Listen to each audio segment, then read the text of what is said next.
Hello everybody, I am Conquering History Games, and welcome to the return of China, Mao's Legacy on the channel, where today I'm going to be starting the promised left radical run, which actually was voted on the first time I ever played this game. I was happy to see so many people in the chat already waiting. That was cool. But I remember that people voted for the left radical run, and it turned out that the left radical run is actually probably the most difficult to do in the game. So it didn't go well, and then we ended up doing a liberal China thing instead, which went well. Like we unified with Taiwan peacefully, and we were gonna get Hong Kong and stuff, and yeah. We were able to go beyond Dangism, which really upset people. Today we are going to be doing left radicalism. We're going to keep that Maoism going. Of course, we're not going to go completely 100% all the time left radical, because at least early on we're going to have to do a couple of tricky things to make sure that we could actually get along. But I've got basically some secondary goals that I want to attempt to achieve over the course of this campaign. I'm not sure if we're going to get all of them. I genuinely don't know. But for example, I want to try to get Maoist Afghanistan, which I've been told is next to impossible and a dream that should die. It's not going to happen, but we're going to still try it anyway. But also kind of more than that, I want to try to get automation going in China, like, full-blown luxury space communism. I think could be really fun to do, and the left radicals are one of the only two possible ideologies that allow you to do that. Mao must listen to the gods, especially the one possessing him with the body of a lion and the head of a black circle. Yes. You know what? Let me. Have I told you guys that? Because I remember people used to ask me a lot, like, "Hey, if you went to be," because you guys know that I don't want to show myself on the channel, even though you have my face cam over in the corner here. See, like I can move it around. See, face cam gone, face cam comes back. But yeah, so people were saying, well, why don't you do the VTuber thing? Well, I'd have to get a webcam, and I think you actually have to like port it off, do it off of a phone or whatever. But yeah, so anyway, people were just asking, I think once, it's like, what would you do if you were a VTuber? And I thought, well, I wouldn't want to be a VTuber because I'd still have to kind of make an avatar, and then people would make assumptions about my ethnicity, which I try to keep hidden, based off of that. But then I later thought, wait, no, the VTubers, they always just say that they're like animals, right? So there's like a dog and a cat and stuff. So I thought, oh, I could just be like a lion or a narwhal, which are two of my favorite mammals. And then it's not like you can put an ethnicity on a narwhal,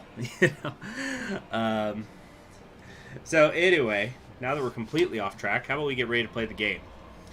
Alright, new game, starting up here. Popular support will be a big problem on your wall. It's fine. Something about the general will. We'll be okay. Okay. Support whatever the enemy opposes, oppose whatever the enemy supports. There you go. Now you're getting it, Walter. So, we got a little bit of cleaning up that we've got to do here. One of the main issues that I'm going to be having to deal with early on is my relations with the U.S. are going to be dropping. But I also want to kind of dip my international reputation a little bit. So this international reputation thing is a little bit... I'm just going to kind of maybe... I'm not going to review every single part of the game, but I'm going to review some parts of it. So, like, the international reputation, it's not as if when the number goes up, it's good for me in all ways, and when it goes down, it's bad for me in all ways. It's kind of more of a slider that indicates diplomatically how different groups of people feel about me. So right now my international reputation is conservative, whatever that means, right? So what I kind of want to do is I want to dip it down just a little bit, just to under 80, so that we could get a quick trade deal with France. But then after that, I'm going to switch things again. But my foreign minister is going to be really important. And so my foreign minister is basically going to be the person who I'm presenting to the world. So we're going to be going big time left radicalism within China, but then my foreign minister is going to go, no, we're totally cool with the Soviets, we're cool with the US, we're cool with everybody. You don't need to pay any attention to what's going on in China. All you got to do is buy our shit so we make money. How does that sound, everybody?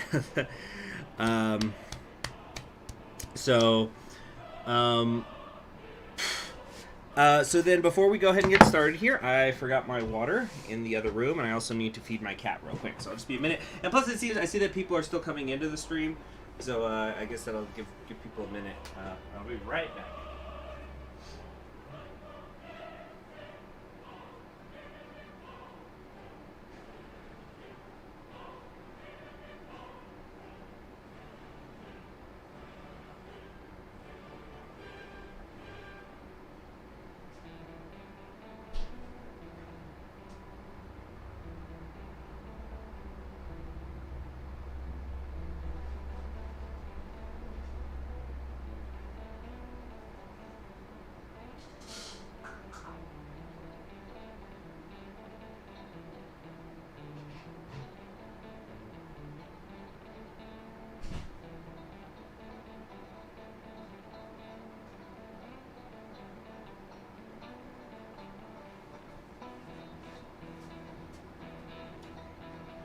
Alright, I'm already back.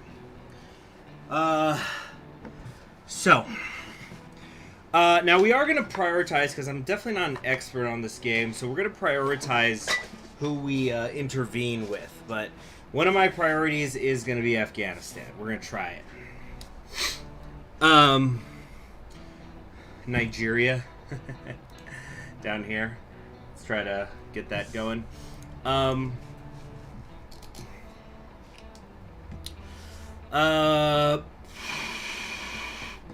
Do you plan on becoming a world superpower in this run? Of course I'm a superpower.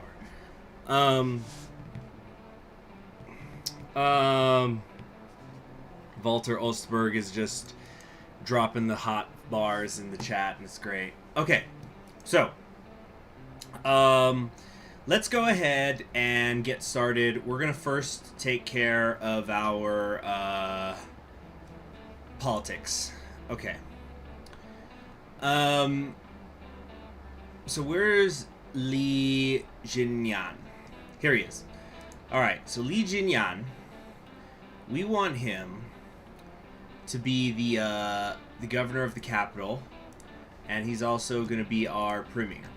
He's a moderate, and that's fine. You know what, Walter? I'm probably not actually going to get involved in Taiwan. Taiwan's extremely expensive.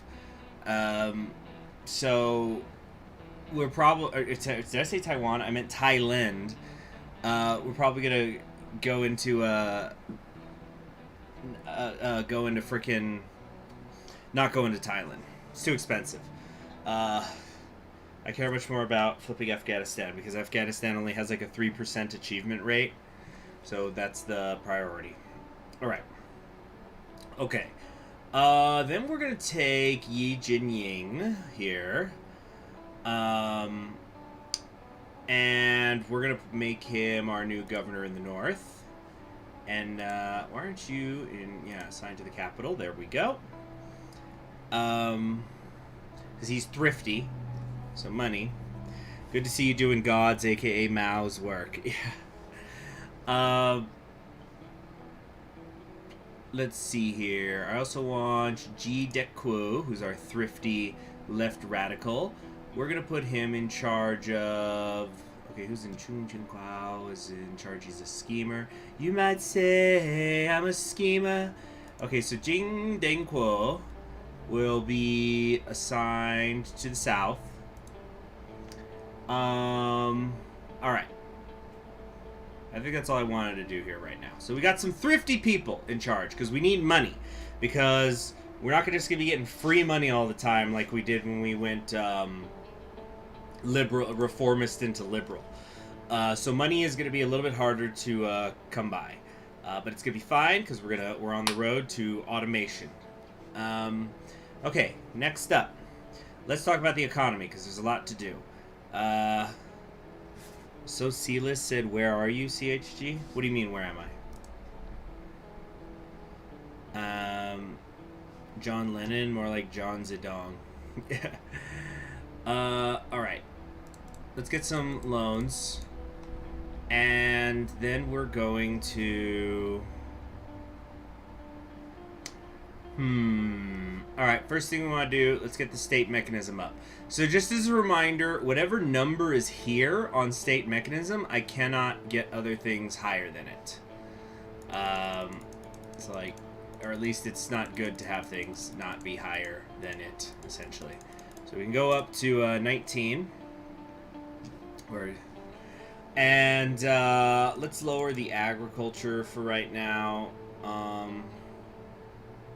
Oh, before I forget, yeah, let's take a look at our... what is it? View? Yeah, so let's kind of look at some of these things here that...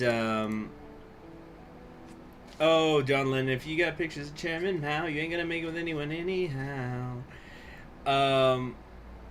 All he ever did was beat women while Mao freed him. And here we go, the Mao versus John Lennon chat argument commence! Alright, so anyway, what I was gonna say, so these are some of the modifiers that are affecting us right now. So we've got here inefficient industry, which is taking away 0.5 point to our industry every 2 weeks in order to deactivate it. We need our own industrial technologies. We have inefficient construction. Industry does not rise above 50. We're a long way for 50, so that's not really a huge deal right now. But these are basically letting us know that we do have a cap, essentially, and also it's a little bit of a struggle. So we have the Cultural Revolution modifier, which actually increases our income as well as our agents and army. If Mao dies, that is going to give us another 0.5 point of support of the people, +1 to liberalization. 0.5 point will be taken away from standard of living, and it's also going to hurt our relations with the United States of America, which is probably going to be the bigger problem, actually. I know right now, when we look up here, our relations with the Soviet Union is actually a lot worse than with the USA, but it's going to quickly reverse. So let's see here. Then we are the bastion of Maoism, which is going to help with the party. It's going to hurt liberalization. It's going to aid with unity. It's going to make our diplomatic reputation go up, which is, again, that going up is not always necessarily good. Going down is not always necessarily bad, and vice versa. This hurts our relationship with the USSR much more than it does with the USA. We have Zhao Enlai's legacy, which emphasizes reformists and liberals, at least for right now. One of the fun things about Zhao Enlai, it's actually a French history thing. So I've been researching a lot more French Revolutionary history than I usually am reading at any given time. So I've been reading tons of different books, trying to get as many different points of view into my brain as possible about it. And it's kind of, what I've noticed is that there are certain rules when it comes to talking about the French Revolution. So, for example, whenever you talk about Bastille Day, you have to talk about how there was only like 7 people in the Bastille when it was attacked. And you also have to, just like different things like that. Like no matter what point of view, if you're talking about the French Revolution, it doesn't matter if you're a Marxist or a conservative or a liberal or a reactionary or a monarchist or whatever, you always have to say things like that. So, what does this have to do with Zhao Enlai? Well, another one of the rules of if you're writing about the French Revolution, you have to quickly mention, as soon as possible in your prologue, that Zhao Enlai, when he was visiting France in the 1950s, was asked, Was it the 50s and the 60s? I should know that. I've read the goddamn quote like a dozen times. There's only 7 people in the Bastille, not including the guards. So I should have said there were 7 prisoners in the Bastille. I should have been more clear.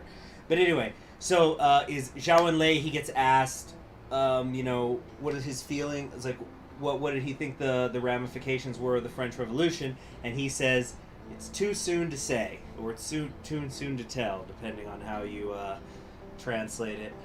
So yeah, it's just kind of funny though that like it's such a great quote. You know, to talk about how we're still arguing about the French Revolution. It's been over 200 years now. Maybe it hasn't even ended. But everybody always has to put that Zhou Enlai quote. And that's fine. I don't mind. It's just kind of funny. It's kind of like how in jazz music you hear the lick, you know? Like everybody's just quoting the lick to each other. Anyway. So, where was I? Have I been reading a lot of Sobol? Well, the ones I've been reading so far, I've been going. Some of these have been rereading. Some of these I've been reading for the first time. But Sobol, I did order one of his books, but it's not here yet. Anyway, but like, yeah, I've been reading Lefebvre, I've been reading Shamka, Tocqueville, who else have I been reading? Burke, the Burke book finally came in, Paine. Anyway, this is a China game, we shouldn't be talking about the French Revolution right now. But yeah, I've been doing all sorts of reading. Okay, so the economy. Let's do the economy. Right.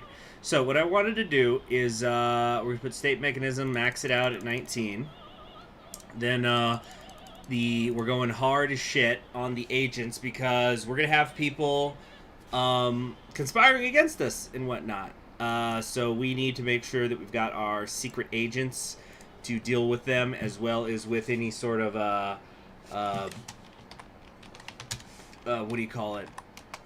People power bullshit trying to come up, right? Where's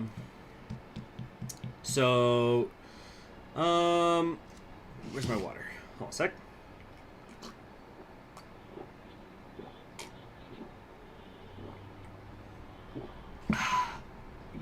Excuse me.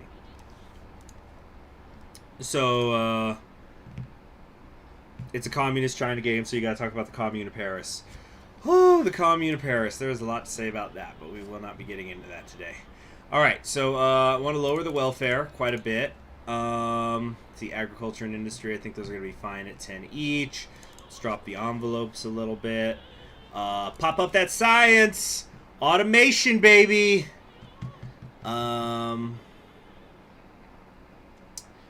Let's see here.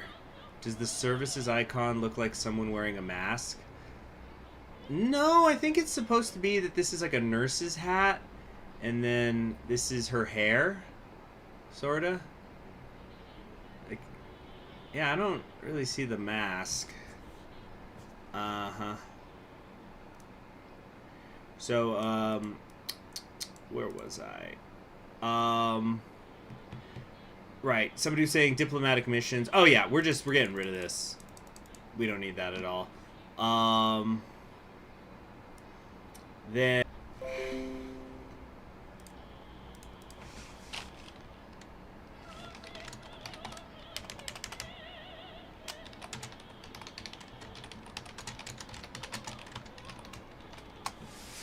okay, anyway, what was I saying? What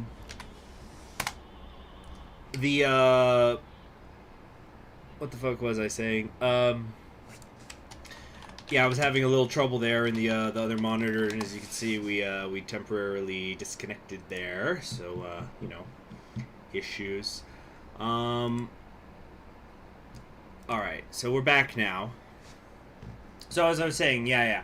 So diplomatic missions, just 0, we don't need it. What else do we want to do? Let's jack up that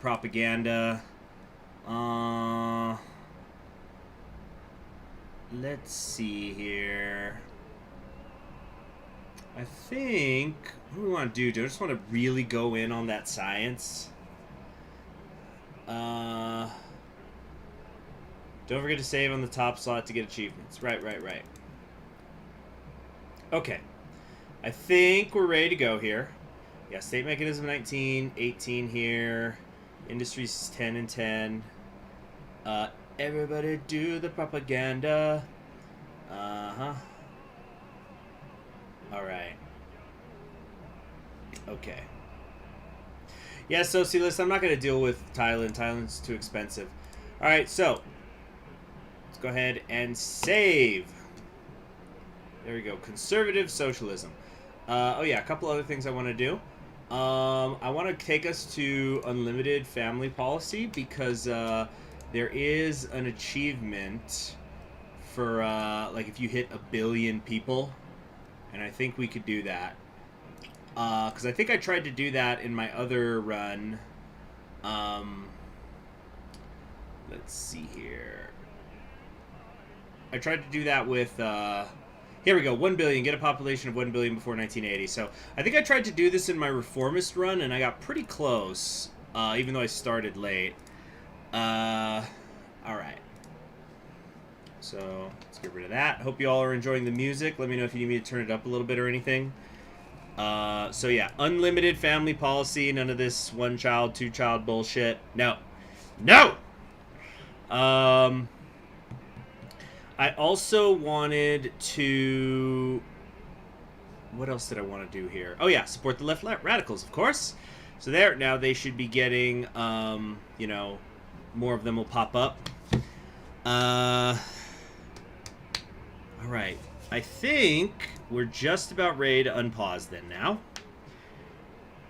Ben Shapiro destroys liberals in the Workers' Party and creates conservative socialism. I don't think I understood that sentence in the least. Go to full militarism in the doctrine trap. Yeah, I'm going to do that. We want a strong army. We're going to be throwing our weight around with that. Okay, there we go. Perfect. 0 budget. All right. Oh, event immediately. The Five Nos. Congratulations on your appointment to the post of Premier of the State Council of the People's Republic of China, Comrade Hua Guofang. As you know, your predecessor was Zhou Enlai, who gained popularity and respect among the people at home and abroad for his honesty and administrative talents, and his based as fuck quotes about the French Revolution. However, he was also an active promoter of economic reforms and promoted reformers in the party, such as his protege, Deng Xiaoping. For these reasons, the death of Zhou on January 8th, 1976, caused great grief among the people, which dissatisfied Mao and the leadership of the CCP, who reacted very reservedly to his death. Under the decree of Mao, the campaign of Five Nos was launched. 1. Not to wear mourning bands. 2. Not to make wreaths. 3. Not to make memorials. 4. Not to hold memorial ceremonies. And 5. Not to hang photos of Zhou Enlai, which, so far, do not cause anything except discontent. You, as a new Prime Minister, can influence its execution. Alright. So we are going to gently sabotage the campaign because somebody who does based as fuck quotes about the French Revolution, we should allow that to go through. Alright. So, as Prime Minister of the State Council, as well as the Minister of Public Security, you were able, as far as possible, to mitigate the effects of the campaign. As part of the campaign, government and police officers removed improvised memorials and tore down posters marking Zhou Enlai's achievements. Constant propaganda aimed at denigrating Zhou and bans with open commemoration of the deceased caused widespread discontent of people with the top party, especially his wife Jiang Qing. However, thanks to your efforts to sabotage the campaign, discontent does not go beyond reasonable limits. Alright. Let's see. Ding, you took 4 years of Mandarin, you think I know how to spell Chinese names. Yeah. Okay. We're already negative in money. It's fine. It's fine. It's not fine. No, we'll be okay. We'll be okay. See, we just... Hold on, let that economy go. Boom! There we go. Alright, another event already. Oh, and our first research is done. But hold on. Criticize Deng and fight with right. The death of Zhu Enlai seriously affected the position of his protege Deng Xiaoping, who was left without the patronage of the former prime minister. He is now under constant attack by the radicals headed by Mao Zedong's wife, Jiang Qing. And on February 2nd, Xiaoping was transferred to work in the field of external relations.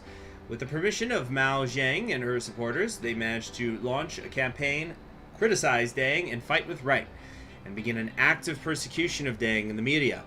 It is noteworthy that although Mao treats Xiaoping with disbelief, he is not yet participating in his persecution. And what should we do, given that Hua Guofeng has never been on good terms with either Jiang Qing or Xiaoping? Hold on, I'm having a problem with my chair. Need it adjusted a little. Okay, much better. Hold on. Ah, okay. All right. So, we are going to join in Xiaoping's persecution. So, no Dengism today. No way, Jose. In the media controlled by Xing Chang's group, active persecution of Deng Xiaoping and his ideas began. The new premier, Hua Guofeng, also joined the persecution, saying that Deng's reformist ideas lead China to capitalist slavery. Like any action of the Xing Qing group, this one did not arouse any sympathy among the people, where Xiaoping was respected for contacting popular Zhou Enlai and for participating in correcting the consequences of the Great Leap. I was supposed to say the Great Leap Forward. Provincial party committees also joined the criticism of Xiaoping soon after Mao issued a directive on March 3rd, confirming the legitimacy of the Cultural Revolution and noting that Deng Xiaoping is an internal problem of the country. Okay, economy. Wait, nope, we're already gone. Damn it. But we got a research that's done already, so that's cool. We're going to start with some industry because, so yeah, like I was saying before, the goal here is, we want to go to Chinese analog of OGSA. Full-blown, automation. Alright, so to do that, we've got to do earlier stuff first. So, yes, socialist, I know, I'm going to look for some left radicals. Alright, who have we got here? Well, this guy's thrifty.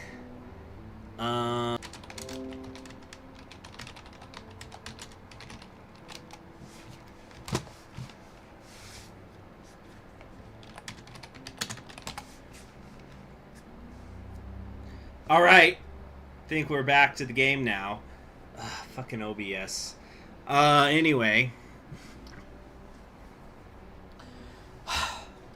I think even though we're criticizing Deng right now, I think we might actually want to put him in charge of one of the provinces instead of Yi Jianying. Because it's, you know what, and I think that'd be fine because it's not as if... It's not as if we're replacing a left radical. A few streamers have said OBS has been having issues lately. Yeah, every update OBS has been doing for the last few months, it's just getting worse. Well, maybe not worse, but it's not getting better. It's been a problem since about January. Anyway, I think we're gonna do...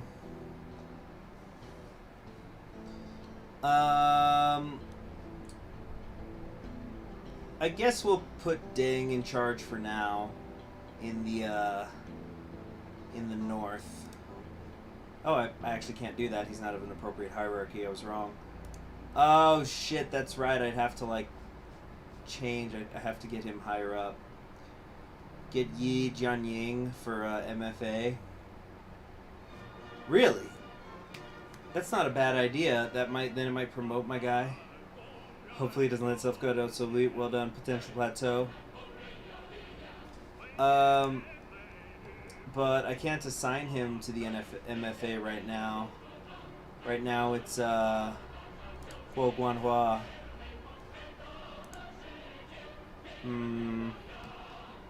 Alright, well, we're just going to have to deal with making a little bit less money than I would like for now. Excuse me.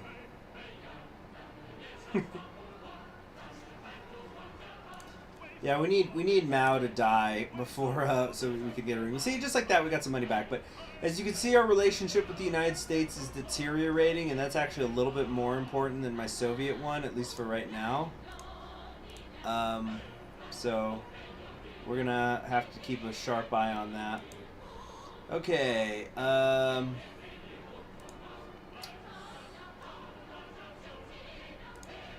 All right, we got an event. Elections in Thailand. So I'm not even going to get involved in this because it's just going to be too expensive, and there's other things I'm concerned about. So we're not even going to interfere. Yeah, not our problem. Sundere for dang.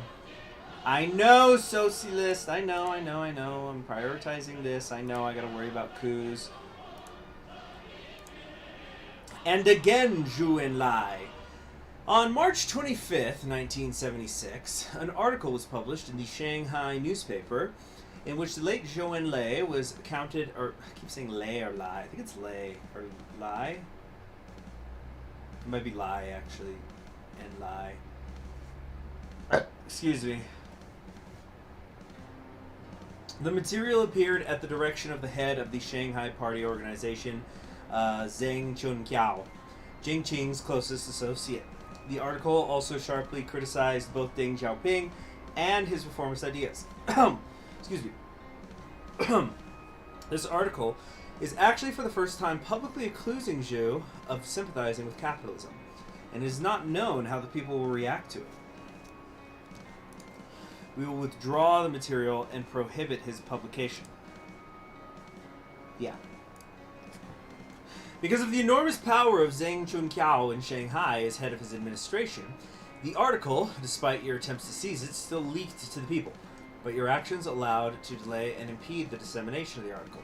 It is precisely because of this that the scale of the protests of the people who took the article as an insult to the deceased and the beginning of a repressive ideological campaign of the radicals is not as big as it could be.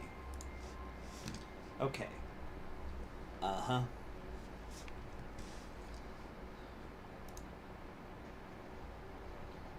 Alright. Economy!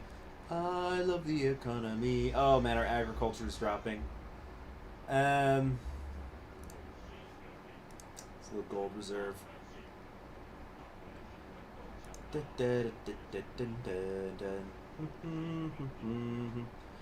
A little bit more into science. Yeah, we want to get that science going. We've already got our first conspiracy against us, but now it is time for the Tianmen Incident, which is not to be compared with the other time that nothing ever happened at all in Tiananmen Square. You know, that weird day when nothing happened? This isn't it. Okay. Numerous attempts by the CCP to discredit the late Zhou Enlai have caused only discontent among the people. On April 4th, on the day of the traditional holiday of remembrance of the departed, the citizens of Beijing carried wreaths in memory of Zhou Enlai to Tiananmen Square, to the monument to the people's heroes. Before nightfall, about 2 million people visited the square, and the mountain of wreaths reached 20 meters in height. On this occasion, an emergency meeting of the Politburo of the CPC Central Committee was convened under the chairmanship of Mao Zedong, where it was decided to crush the demonstrations. You and the mayor of Beijing, Wu Di, were appointed to be responsible for this. During the night, we managed to clear the area from the wreaths, but the people who came on the morning of April 5th demanded that they be returned. At the same time, their calls for the overthrow of Mao Zedong and Jiang Qing and the demands of genuine Marxism-Leninism. Jiang Qing calls for a harsh suppression of protest, and Wu Di seems to want to avoid violence. The final decision is yours. So, we're going to call everyone to go away and cordon off the rest until they leave. Okay. There is no men's square.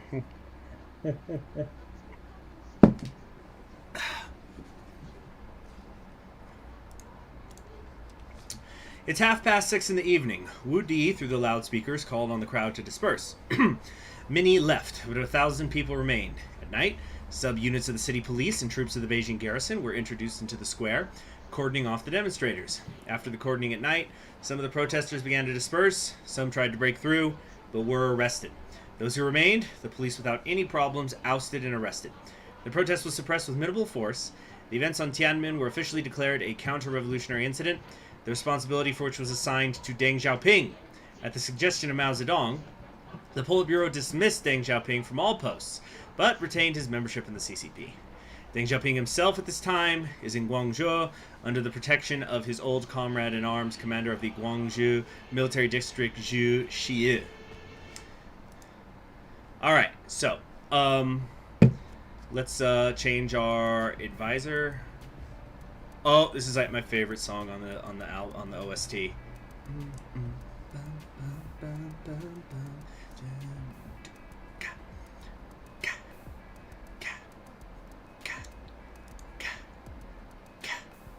All right, so we're gonna put Yi Jinyang as our Minister of Foreign Affairs, and yes, I know he's a reformist, but that's the point. He's just gonna be bullshitting to frickin' the rest of the world, so that we can maintain decent relations while we work on internal affairs. So speaking of squares and laying of wreaths and stuff, a couple of weeks ago, I saw this really interesting documentary. So yeah, hold on. Assign, make sure here. Assign to the MFA. Great. So we need. And I think I just have to then say assign to the North again. Yeah. So he could do both. Oh, actually, should I gotten a thrifty guy? Fuck it. Anyway. So I saw this documentary. It's part of a series called Dark Side of the Ring. It's been getting a lot of traction lately. I've seen a couple of the Dark Side of the Rings. They're fine, but it mostly just covers material I already know, so I usually don't watch it. But a friend of mine was saying, well, we should check out the North Korea episode of Dark Side of the Ring. So quick context, Dark Side of the Ring is about just these, it's basically about bad, awful things or strange things that happen in the world of professional wrestling. Excuse me.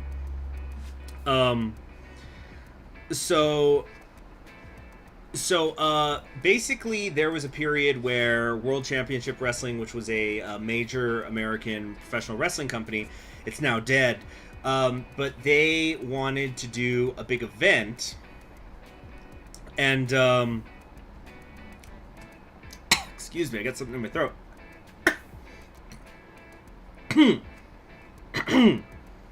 Excuse me.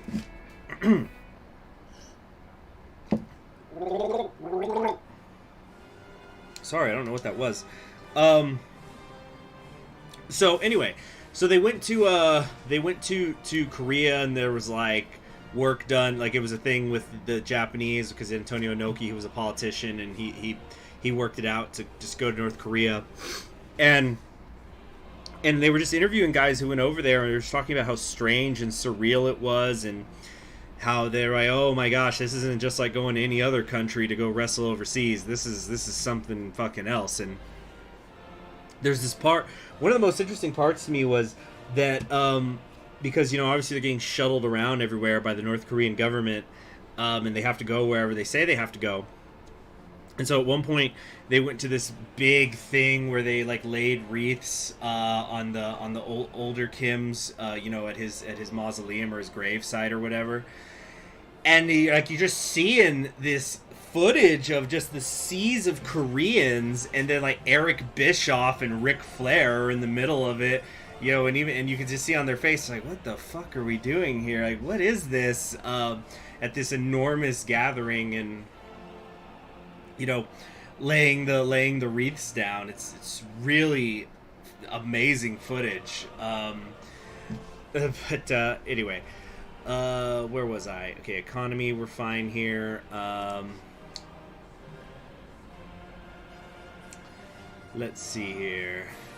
So I think I should try to keep Zhao up, you know, pop him up a little bit so that he he can stick around in case we need to shore up our relations with the U.S. Not a bad idea.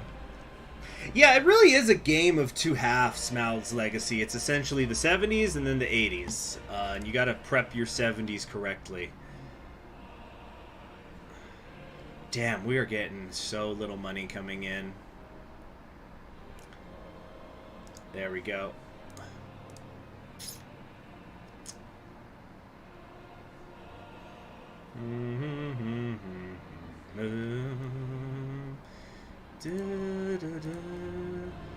Can we get this up a little?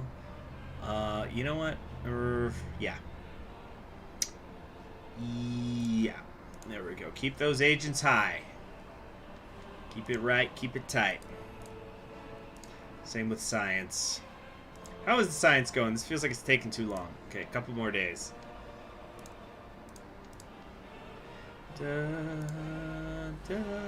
Corruption's going down quite a bit, so that's nice. Yes. In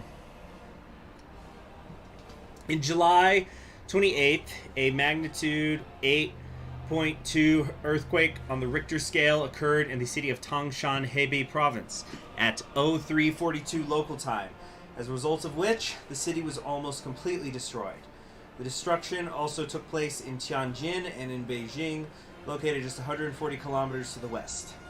Several aftershocks, the strongest of which had a magnitude of 7.1, led to even greater sacrifices. According to preliminary data, from 200 to 600,000 people died. According to the head of the Shanghai City Seismology Department, Zheng Jun, the main reason for the colossal destruction... Zheng Jun, excuse me, that's the person who's the head of the Seismology Department. The main reason for the colossal destruction was the lack of the necessary measures of seismic protection during the construction. Alright, so I think what we're going to do is allocate funds for restoration and development of the earthquake protection system. Yeah. Excuse me. Funds from the PRC budget were immediately allocated to carry out rescue and restoration work, which made it possible to mitigate the effects of the earthquake. The earthquake in Tangshan today turned out to be the second in the history of the number of victims after the Shanji earthquake in 1556. Additional funding was also provided for the construction of earthquake-resistant buildings in hazardous regions, and numerous tests were carried out on the suitability of current buildings, which revealed numerous violations. We hope that in the future, this will help to avoid so many victims. We're not in big-time debt, we're fine. We'll just drop what we just picked up, you know? There. See? We're fine. And we also could get a loan. See? How's that? How did that make you feel? Alright, so we're keeping an eye here on our international reputation. I want to stop it. There we go! 80. Ooh, I think I need to be at, like, slight 79.9, though. So we're going to try to... Yeah, we can't do the agreement with France just yet. Fuck me. Tilaxco tipo.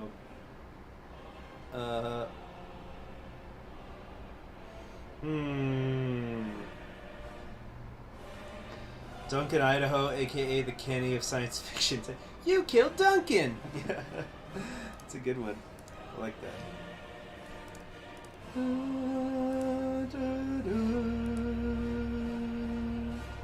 Wait for it, wait for it, wait for it, wait for it. There it is! Stop. 79.8. So now we can go over here to France and say, we would be interested in some sort of agreement. You know, our dead premier had some best as fuck things to say about your revolution. So, agreement. Boom, we got it. Close partner.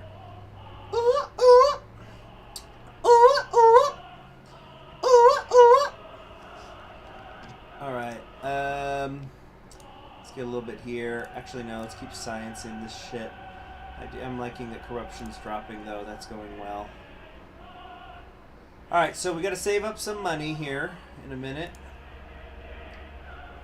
There's a conspiracy against me, but also some science stuff's going on. Let's keep working on industry. Damn it. Running out of money. Event! Death of Helmsman.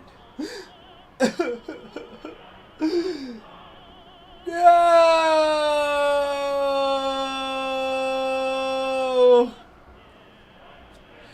A terrible thing happened after 2 transferred heart attacks on September 9th at 0 hours and 10 minutes on the 83rd year of his life.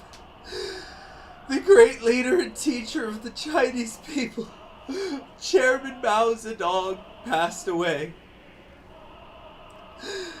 As long as all the people in party are grieving, we need to convey the funeral commission and decide how we are to conduct the chairman in his last journey.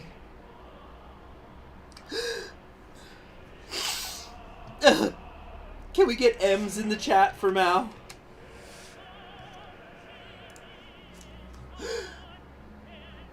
Or F's. F's work. F's are more traditional. That's true. So, you know what? M's are for Mao, but they're also for Mausoleum. We're gonna build a mausoleum in Tianmen Square for Mao. And it'll be a place where people can come and grieve, and M for mourn, and then nothing else will ever happen there as either. It'll be a memorial to a place where things never happen.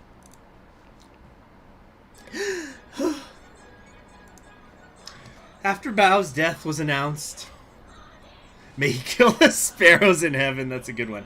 Hey, I like how many I'm enjoying how many viewers we got. Hello, everybody. Wow, I'm seeing some names I actually don't even recognize.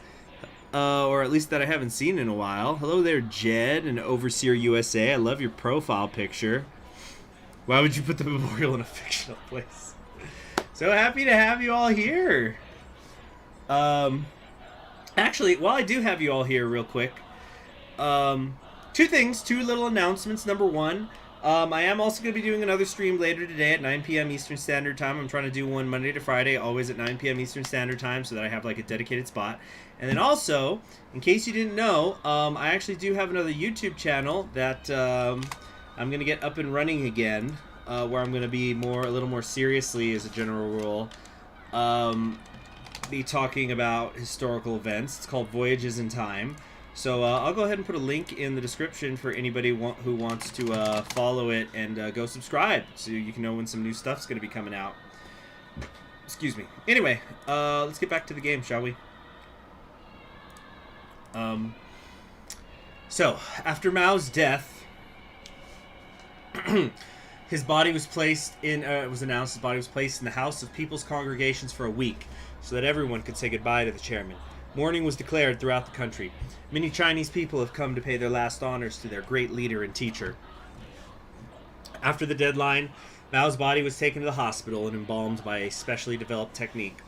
After 3 minutes of silence and Hua Guofeng's farewell speech on Tianmen Square, the chairman rested in a mausoleum built on the same square by a special order of Guofeng.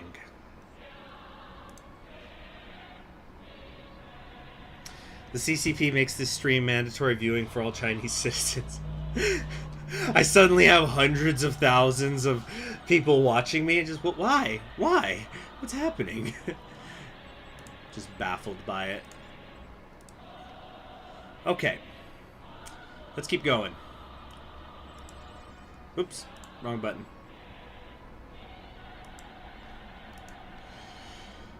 Alright. Economy. Yeah, agriculture is for sure dropping, but we're going to focus on science some more still. Oh, actually, hold on. I wanted to... You know what? Let's get some loans. We got to deal with Pol Pot. Hold on, real quick. Because if there's one thing... Crap. Instability in Thailand. Against the background of social instability... Oh, yeah, we're not going to do the... Yeah, I'm going to do Pol Pot right now. Let's see. Stream's about to own the Dengoids, so I feel like they'd not want people to watch it. So, alright, this isn't a... Yeah, we're not involved in Thailand, so whatever. But, Pol Pot. Yeah, we're gonna support the rebellions of the military in order to overthrow Pol Pot. Because despite we have our little edgy Nabucodonosor the second here in chat, nobody likes Pol Pot. So, easy decision. As somebody who wears glasses, I will not tolerate him. Alright.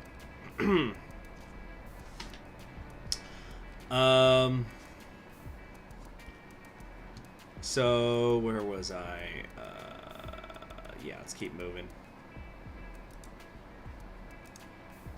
Gang of Four. Okay. Very important shit right here. Oh, I'm gonna sneeze. Now that our chairman Mao Zedong has passed away, the internal party struggle has again flared up in the CCP. On the one hand, there are four closest to the great helmsman supporters of the line on the continuation of the Cultural Revolution, but with a course on normalizing relations with the USSR. Jiang Qing is Mao's spouse and the head of the Cultural Revolutionary Group of the CPC Central Committee. Wang Hongwen is a prominent member at the 10th Party Congress. He was actually declared the successor to Mao. Zhang Chungqiao and Yao Wenyuan. On the other hand, the reformers who were gaining strength, led by the disgraced ideologist of the half-market reforms of the early 70s, Deng Xiaoping, who were in favor of the earliest possible withdrawal of the Cultural Revolution and the beginning of large-scale market reforms with the unchanged anti-Soviet course. Moreover, it is the left radicals who are currently the greatest threat to our government. But to neutralize them, it will be necessary to ally with reformers such as Secretary of Defense Yi Jinyang. Maybe it's better to negotiate with them and use them to fight reformers? So what we're going to do here is we're going to get the support of the radicals. Yeah. So, the growing influence... Let's see how it says. Who invited Dang? The sign says Chads only. Pol Pot stole our left ultra-radicals who were tied with France before going full radical valor. There you go. What was I saying, though? The growing influence of reformers in the wake of Mao's death scared not only Guo Feng, but also the Wang Zhang Jiang Yao group, so the new chairman of the PRC decided to join forces with them.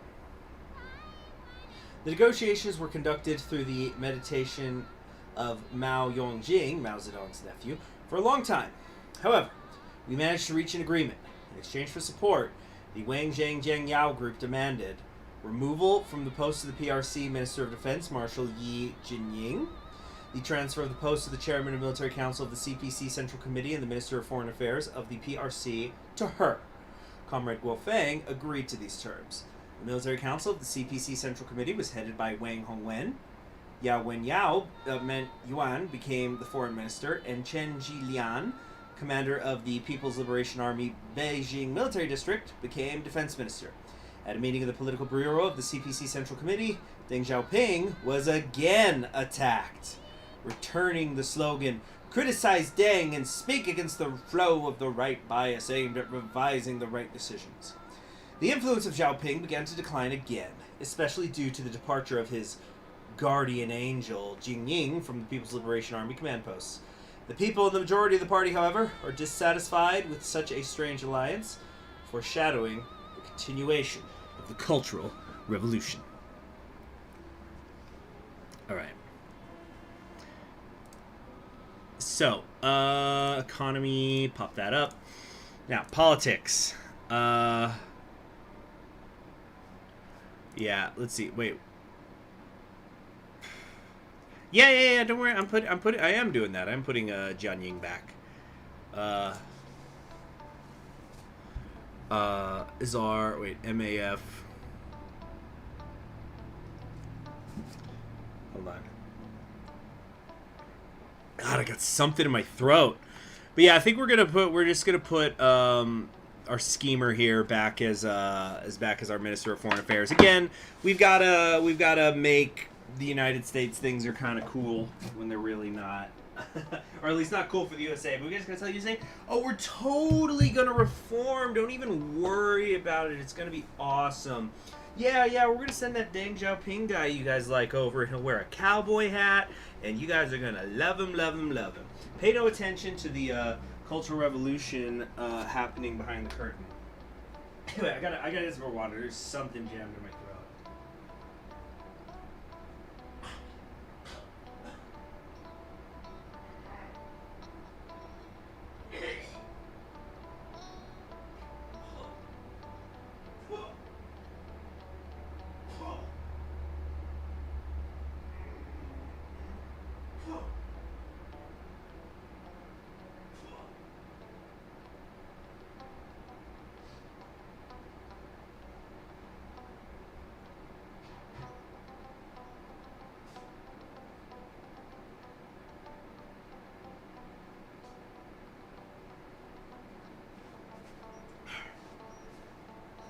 Yeah, I think I got it out.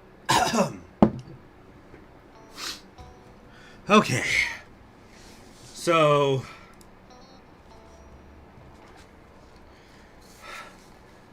Okay, what's that? The second part was a joke because Idaho died so much and the people in Tekloxu Golo Depot getting tired of the second shit. Hey there, Ted Bravification. Hello, good to see you. So where was I? Oh, yeah. So, you're going to be our new MFA. And then, who do we want in charge of the North?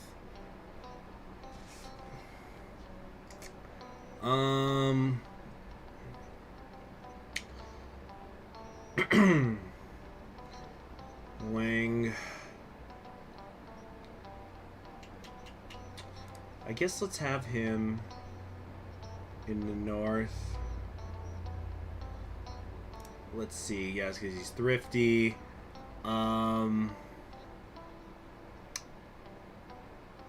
Wang Dongjing is best because he's peaceful. Yeah, but we don't want to use him just yet. What do I think of Marshall Tito? Without saying how I feel about his personal politics, because you guys know I don't like to talk about those sorts of things. But the man's a giant. The man did it all. Over the course of his career. You know, leader of the partisans. Held together Yugoslavia. Let's see. Yeah, I'm trying to think who I want to replace Hong Wen with, though. Chen Yun? I don't know. Chen Yun's thrifty. Shouldn't I have him down here somewhere, maybe?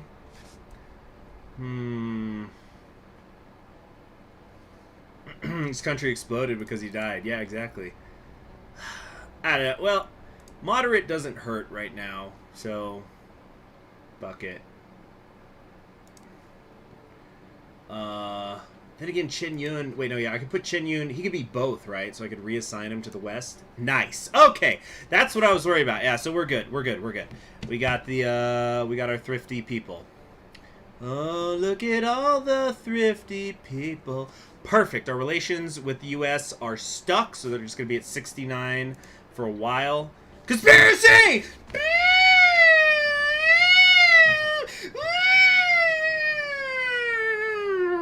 According to the recently received information, several senior party members who are dissatisfied with your rule have agreed to remove you at the next Congress of the Central Committee. You need to urgently do something if you do not want to repeat the fate of the revisionist Khrushchev in 1964. Release the boys! Ooh, do I want to arrest them or use the officers? Kind of want to use the army. Maybe I should use the army because like, I could use it when I can, but agents I have more of, so I could spare them. Yeah, we'll just do the agents. Arrest the conspirators! Hold on.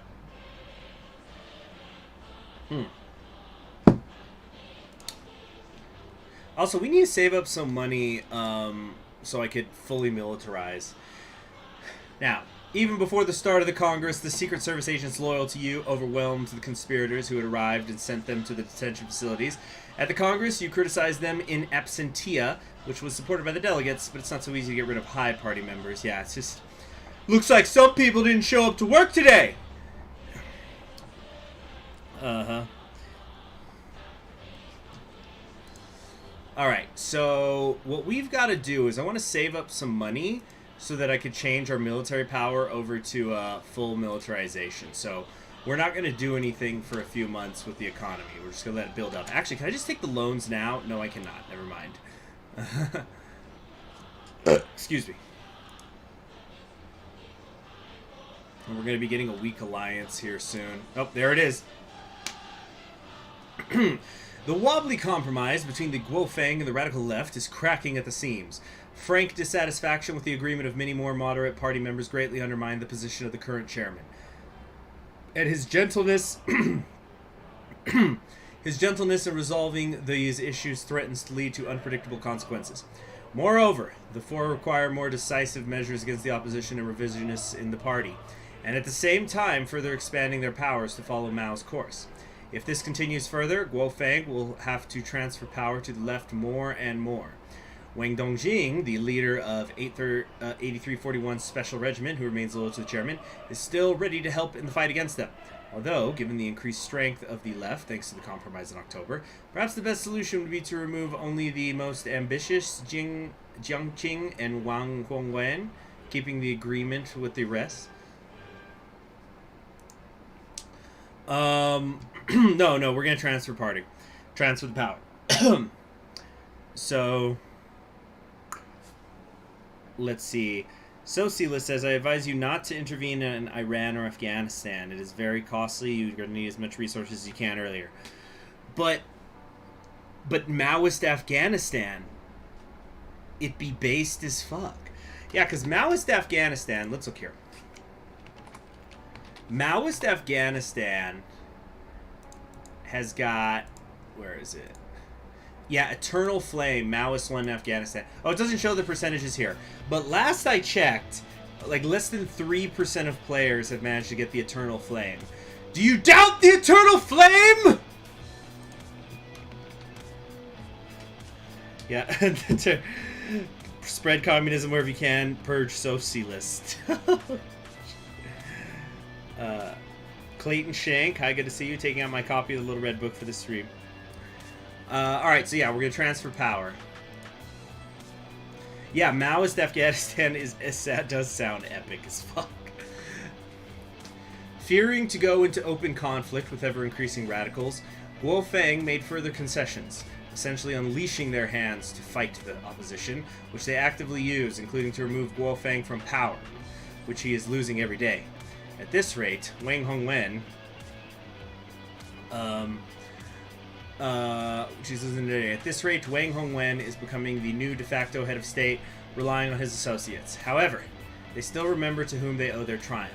So Guofeng may not yet fear persecution, but at the end of his career, it's only a matter of time. All these changes caused fear and discontent in the party and the people, who are now waiting for a new round of the Cultural Revolution. Okay. Tell you what.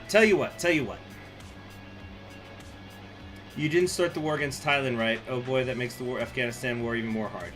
Wait, you're saying that because I did not intervene in Thailand, it's going to be harder to win in Afghanistan? Are you saying I've already fucked up?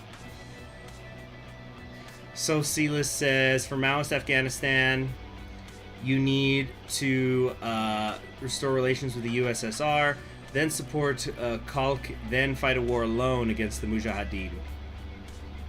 Well, how tough could the Mujahideen be to beat, huh? Tell you what, damn, now I'm worried because of the Thailand thing. Here's what we could do. Because we're not going to start getting the Afghanistan stuff until later. Like, I think 79 or so. So, what we could do is, I could make, like, 2 save files. And in one of them, I'll go for Afghanistan, and one of them I won't. If it really is that much a thing. Alright. Anyway. Where were we? Right, we were saving up money so I can go to full militarization. Which is going to take a few months. Conspiracy! According to recently received... Yeah, just send in the agents again. We're going to have to do this a lot, I think. Still not ready to get another loan.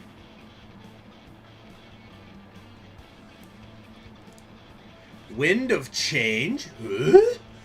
After Mao died and you finally concentrated power in your hands, it is time to determine the future path of China, because every faction of the CCP sees it in its own way. Conservative Maoists are in favor of continuing Mao's policies, but without questionable experiments, which means the end of the Cultural Revolution and campaigning. The reformers, of course, are in favor of ending the Cultural Revolution and large-scale reforms primarily in the economy, in order to improve the Chinese economy after Mao's failed attempts to intervene in her work. All moderates believe that China needs change, but some will need an end to the Cultural Revolution and a small economic reorganization, while others join the reformers demanding deep market reforms. However, the radical Maoists are in no hurry to part with the idea of the Cultural Revolution and want to continue it, taking into account errors and excesses. Let's see, if you go with the war into Thailand but never win, you can have lots of intervention points and put it all into Afghanistan and win day one. Really? Fascinating. That's how you win Afghanistan. Huh. Very interesting. Well, you know what we could do is we could have a bidding war. Bid for it. Getting intervening in Afghanistan or not intervening. If the save files don't cut it for you. But, let's just move on. We're not, like I said, we're not going to hit that. We're probably not even going to hit that in this stream. So, what we're going to do is, yeah. We will fight against revisionism according to the precepts of Mao.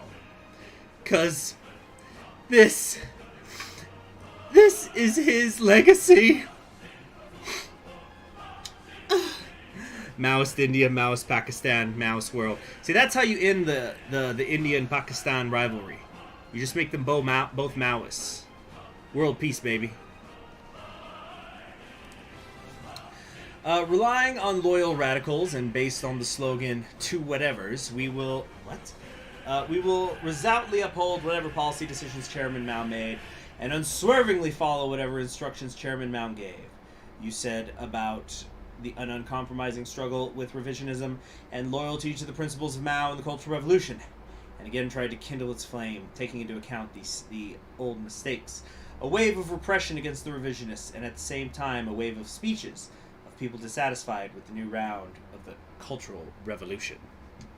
Maoism will achieve world peace. Mao pride worldwide. Another event. Jesus, we got some discontent. Well. We were waiting for you. Dissatisfied with your politics, people went to mass rallies throughout the country and began to build tent camps in squares, distribute leaflets, and even storm local government agencies. Different groups of protesters are dissatisfied with different aspects of your government, but they all require the democratization of the system in order to be able to limit your influence on Chinese politics. Yeah, the boars, yes. Send in the boars. Disperse them. The army, having received the order, led the armored vehicles to the streets of the city and firmly dispersed the protests. There were casualties on both sides.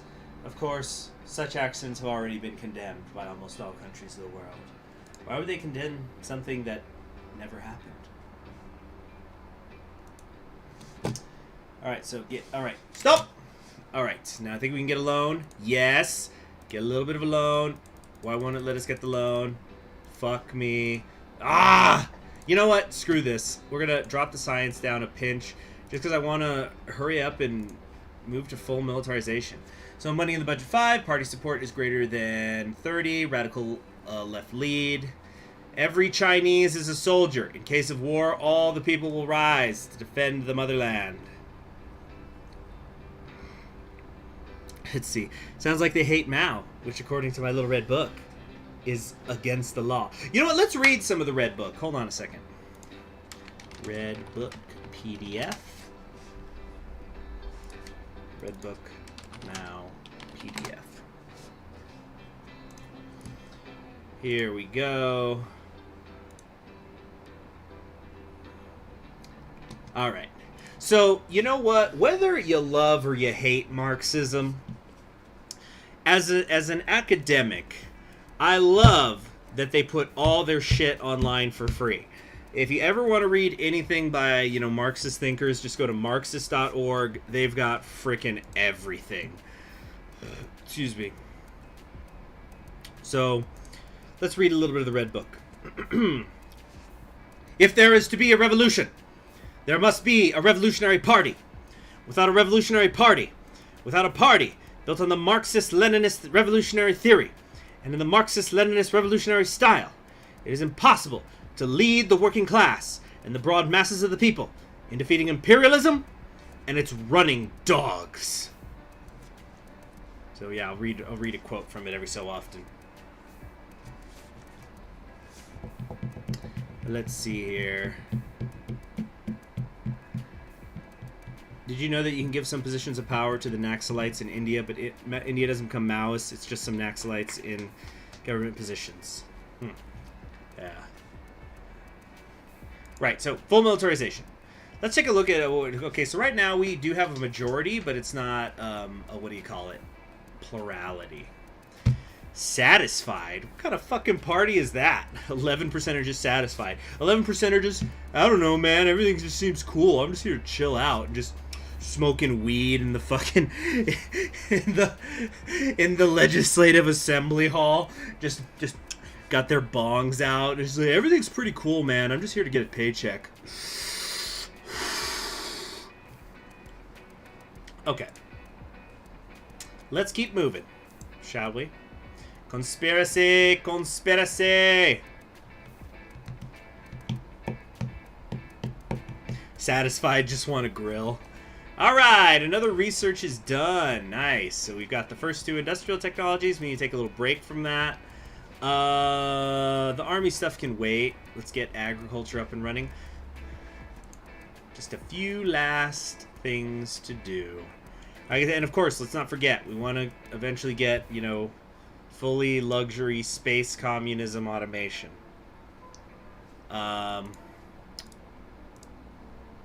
We're doing real good right now, I think. Yeah, our relations with the U.S. are actually slightly going up.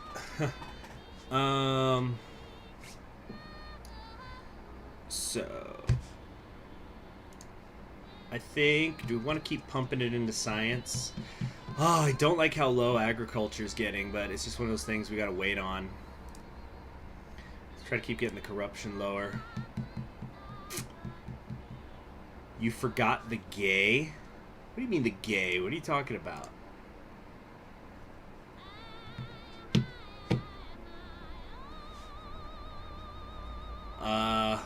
Anyway, where was I?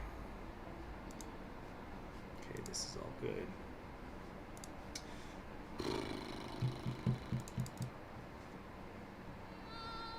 A little bit more into agents. Still just 2.1. Yeah, we're gonna need plenty of agents for all these conspiracies.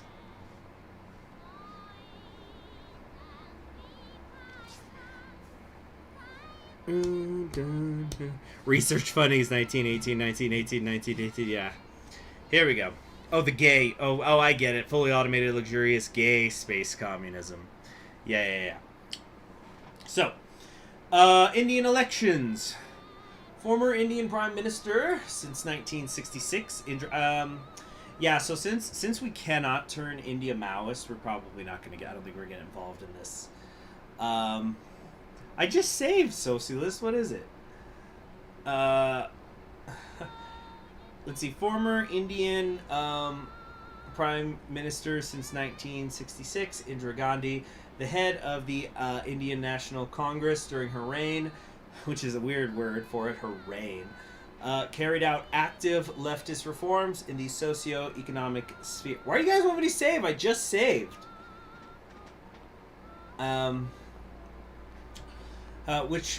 let me just read the damn event. You guys can say what you want in chat. I'm gonna get back to you in a minute.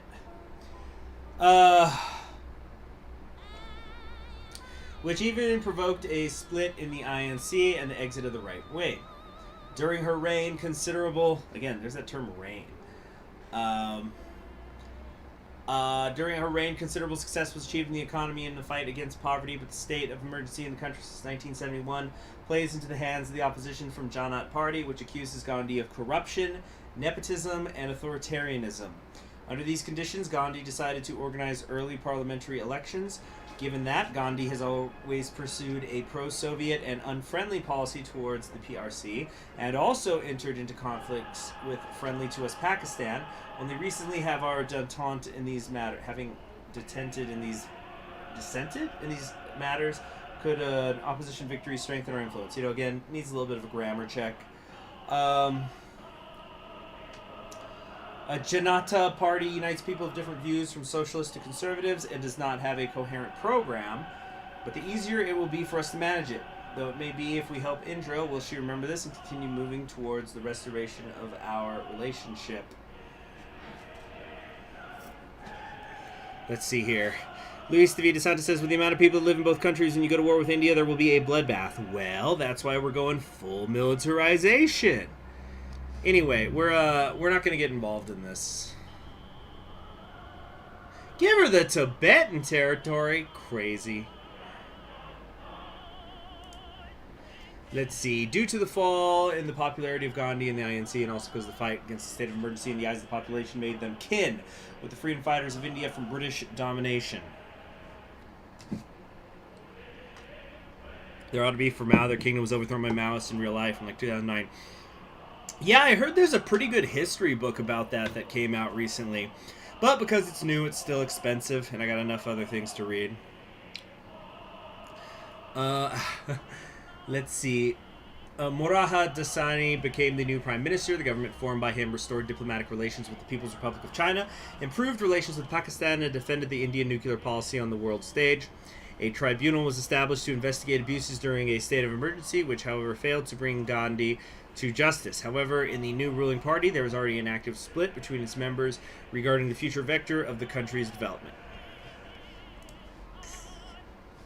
Yeah, let me look up real quick, in case anybody's curious, the that Nepalese book on their little revolution they had there.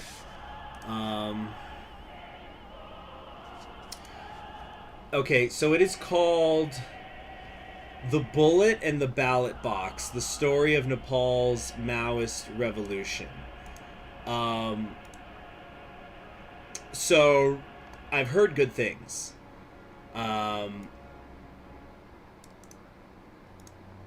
So this came out like 7 years ago. So let me see. How much does it cost if I wanted to get it? Come on. Damn,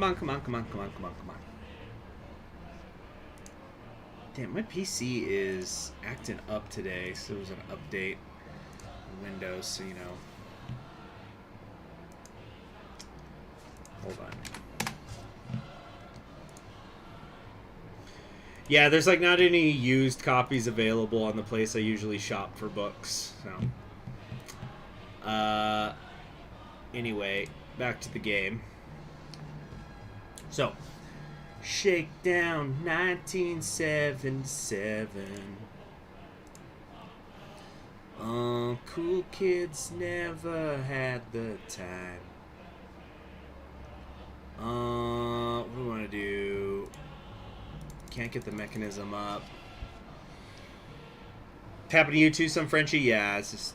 It's always one thing or another.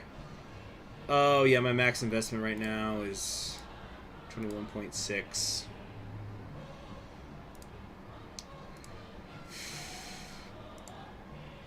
Okay. Got a weather bar, which you uninstalled immediately. Good for you. Yeah, with me, when my update happened, I couldn't get my PC on for like an hour. I thought I wasn't going to be able to stream today. According to the recently received information, several senior party members who are dissatisfied with your rule have agreed to remove you. Yeah, you will try. Yeah, there we go. Just send in the bars. Hold on, I'm gonna look for something. Where's the boar? I know there's like a boar emoji. Let me try to find it. I think there's one. It's under nature, right? There we go. Let's get boars in the chat whenever I send them in against the conspirators. Let's see. So if I do this, copy, paste. Yeah. Haha. All right. Economy. I think we might need to pump up the army a little more. I'm starting to use them. Another conspiracy. You should have used agents instead. Whatever works, Socialist. Whatever works.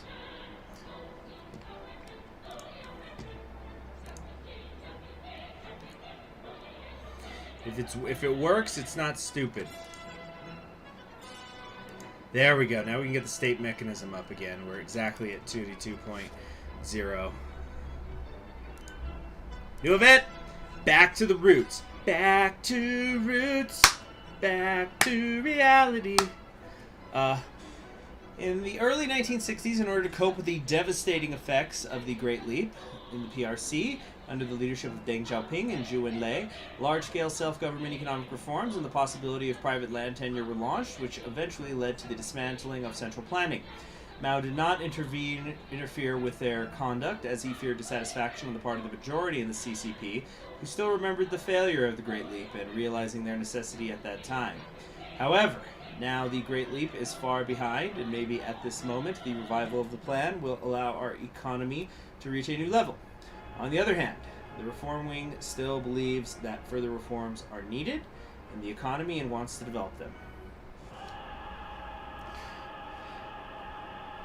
All right. Yeah, revive a planned system, because that's all we can do. Down with revisionism. At the next meeting of the Political Bureau of the CPC Central Committee, a decision was made to restore the Soviet-style planning system, forcibly rejected in the 1960s. A planning committee was set up, which would soon adopt a 5-year strategy for the development of the national economy. Of course, the reformers are dissatisfied with the rollback of Zhu's reforms. The people reacted with doubt to the restoration of the old system, and the funds for transformation and the creation of bureaucracy had to be allocated. Excuse me.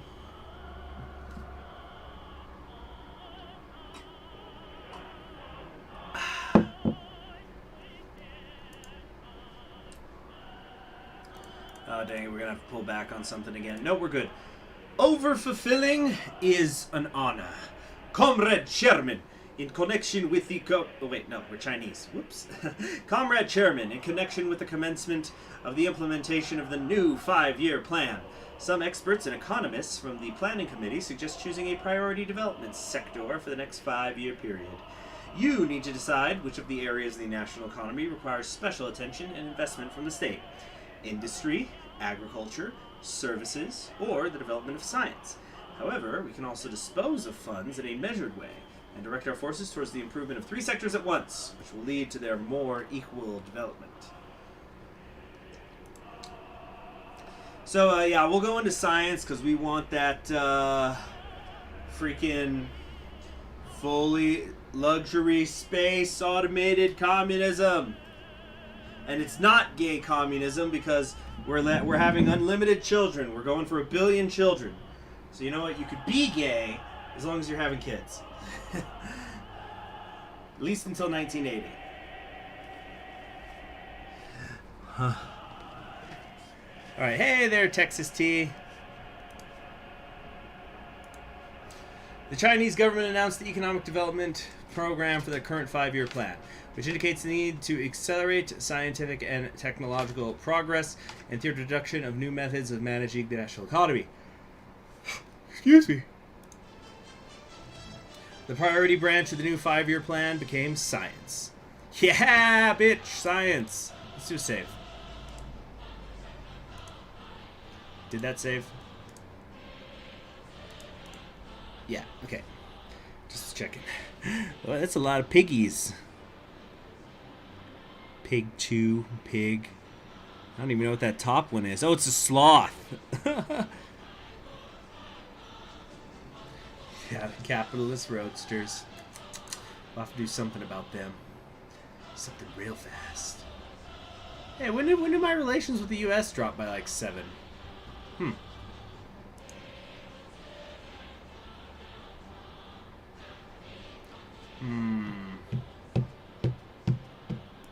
We're gonna have to restore communications with Soyuz or something. I don't know. How's my population? Let's check. Wait, no. Where do we check? I think it's under view, or where do we check that? Oh yeah, our population right now is at 942.6 million. So we've got to get a little bit under 60 million more people in the next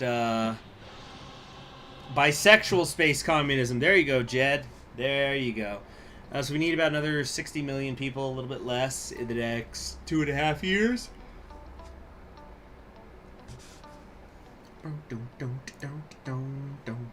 Hey, we no longer have ineffective industries, so that means that we could go above 50 if we want.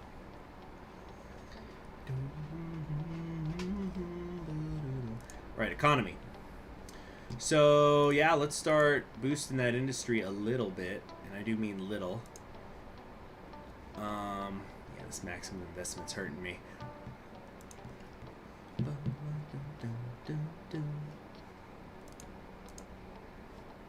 Okay. Now the research is done. Nice. Consolidation of agricultural facilities. Nice. Just jump right in at 234 out of 500. Very good. Conspiracy!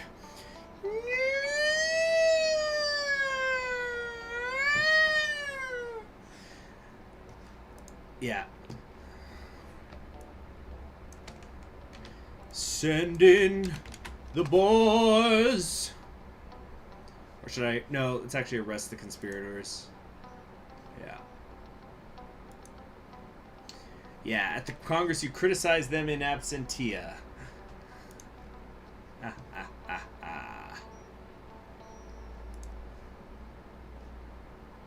Our services are stagnant? Really? Oh, actually we can get them both up.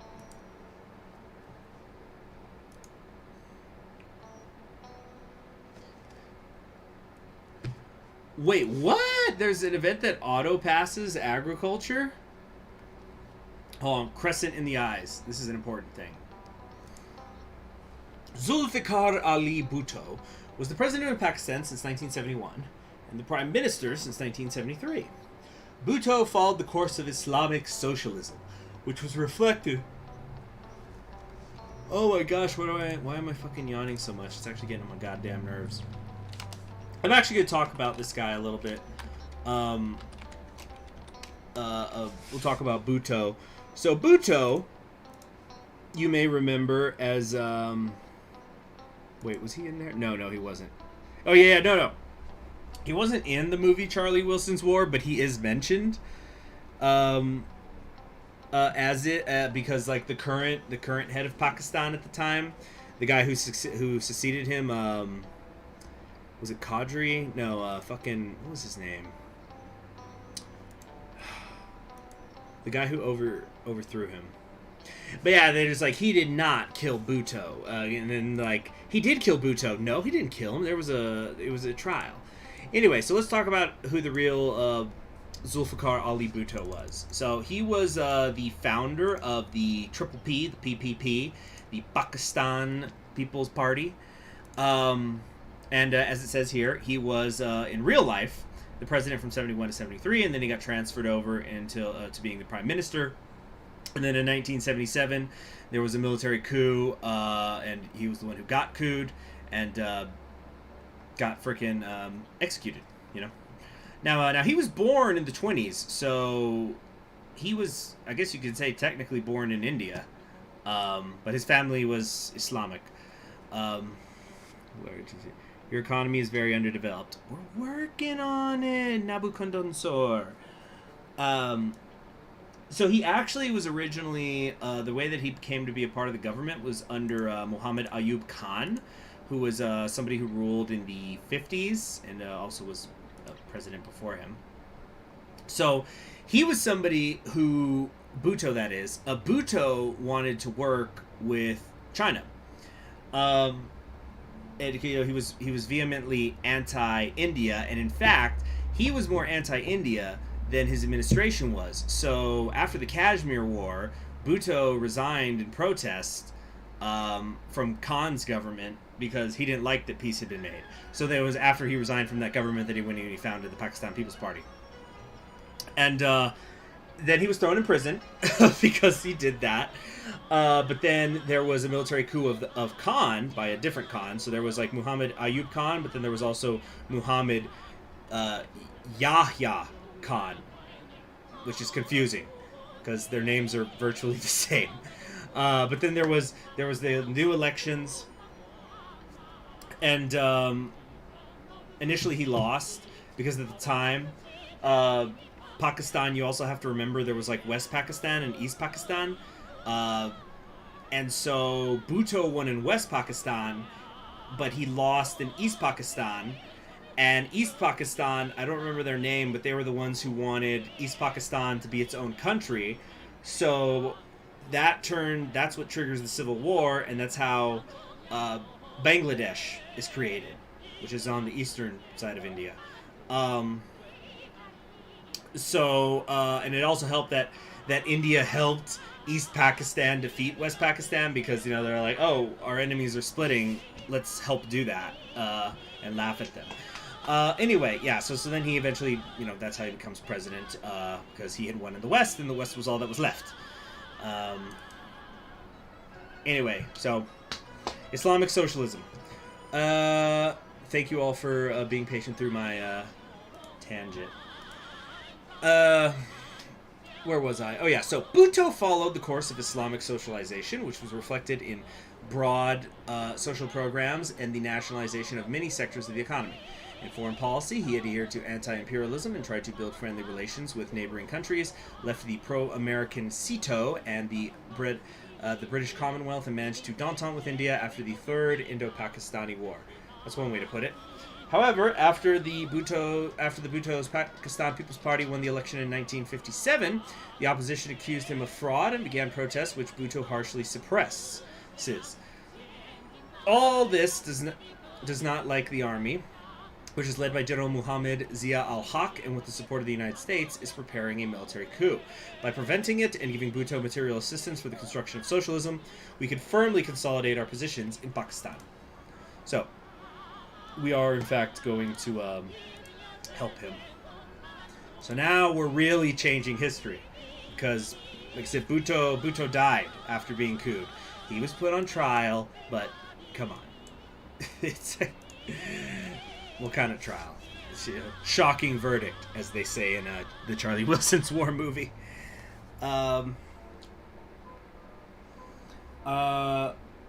Let's see. Luis David DeSantis is being patient. I was hearing with interest. One of the reasons that I always come back to this place is for those random classes. Well, thank you, Luis David DeSanta. I do it for the people like you, and a little bit for myself. More than a little, maybe. But if you like that stuff, definitely, like I said, subscribe to my other channel, Voyages in Time. There's a link to it earlier. You can just find it on YouTube. Just search Voyages in Time. I'm the guy who does Legend of the Galactic Heroes stuff. So, thanks to our warning, Bhutto managed to hide from the rebels and put up loyal units against them, who together with the special forces of the MSS arrived to help them stop rebels and capture the leaders of the coup.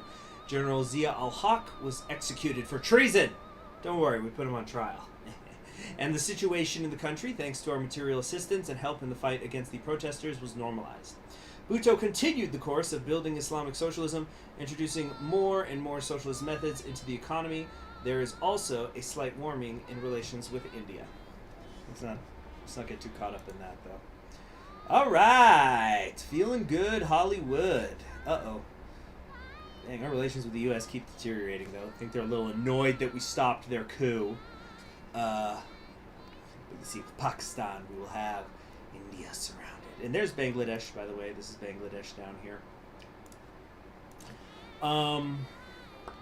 So yeah, now Pakistan is in with us. So yeah, of course they're fuming. Look at it. Like, what were we? We were like at 69, and then I think we went down to 61. But we're actually getting continuously better relations with the USA, but they're pissed because we're making like tiny steps forward with them, but then big steps back when we interfere with their coups. You can't stop our coup with a coup. Hey, we didn't coup nobody. We just killed the traitors. All right, what's next? The problems of the Stavropol agronomist.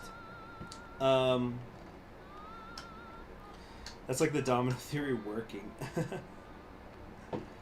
Yeah, so our special service... Oh, yeah, I'll take a look at the influence in a minute here, Socialist. So, our special services managed to get access to important information. According to it, in the Soviet Union, there are quite serious problems in agriculture, multiplied by the heavy rainfall this year. Agricultural Secretary Fedor Kulikov, Secretary of the CPSU Central Committee, is one of the most likely successors to the current Soviet leader Leonid Brezhnev. According to the information obtained by our agents, Kulikov is in favor of actively studying and introducing the experience of Hungary and Yugoslavia into Soviet agriculture. In essence, here's my favorite song again. In essence, decentralizing the management of collective farms and state farms, creating agricultural cooperatives based on family contracts and sole farms. We can use this to discredit him at the forthcoming plenum of the Central Committee of the CPSU, and thus remove this dangerous reformist from the road. But no, yeah, Socialist pretty much took the words out of my mouth. Yeah, I was going to say, we're not going to intervene, because if Gorbachev comes in charge in the Soviet Union, because we don't like the Soviet Union. Let's be perfectly clear here, in case there's anybody who doesn't understand. Just because we're communists does not mean we're getting along with the Soviet Union. And in fact, for this entire freaking game, if you've been looking up here, our relations with the USSR have been worse than they've been with the United States of America. Because, at least Nixon came over and said hello. He was very polite, so we were very cool with them. Yeah, we're not going to do anything so that they can get weak, and then we'll be the new leaders. All right. Soviets are fake communists. We all know that Leonid Brezhnev is secretly a reactionary. Why am I using, like, Russian thing? Yes, this is... Yeah, left radicals are actually the most pro-Soviet politicians in the game. There you go. Yes, in actual Sovietism, not revisionism stuff. And nothing happened. Kulikov continues to occupy the post, advancing to the top reform-minded party members, led by his ally in the Stavropol region, Mikhail Gorbachev. Dun dun dun! The hell? Oh, sorry, something here. So yeah, we want to be the new center of the communist world. So we need them to kind of fuck themselves up a little bit. And plus, again, and if you're saying, well, that's not very Maoist of you, wrong. Bastion of Maoism. We get minus 0.2%, 0.2 relations with the U.S., but we're also getting minus 0.4 relations with the USSR, which means our relationship with the Soviet Union is twice as bad as our relationship with the United States of America. So, keep it together. By the way, that just reminded me of something. So I was at my parents' house a couple of weeks ago, and they were moving things around, and they had an old globe out, and whenever I see a map or a globe, I always like to take a look at it, wherever, like, if I'm at a dentist office or whatever, or somebody's house, take a look at it, because I like to try to guess when it was made, based on the, what the maps of the countries look like. And, so this globe that my parents have was old enough that it still had the Soviet Union on it. And what I thought was interesting was that it had the names of, like, the smaller countries. So, there was, Kazakhstan and Russia and whatever. But then there was, like, in bigger font, like in a larger letters over the entire territory, Union of Soviet Socialist Republics. I thought that was interesting. I wasn't here for the early part of the spring. What did you do to Dang? We basically kicked him out of any real power, but we are using him as a governor in the north because at the end of the day he is thrifty, so he makes us money. But he has no real power at all. Well, yeah, he's done. We went with the Gang of Four, so he is basically irrelevant. We like Albania, they're cool. Let's see here. Incidentally, we're probably only going to go for another like 15 or 20 minutes. Then I'm going to stop. But remember, there will be another stream tonight. 7 p.m. Eastern Standard... No, excuse me. No. That'll be 7 p.m. my time. It'll be at 9 p.m. Eastern Standard Time. So keep an eye out. Alright. Dang is our Puyi. Okay. Still can't increase the state mechanism just yet, so... Wait, wasn't services at 25 before? Damn it, our services are actually going down. Fuck me! We gotta get our services up. Actually, all of this is going down. Fuck me sideways. Ugh. If I do this... Wait, hold on. What?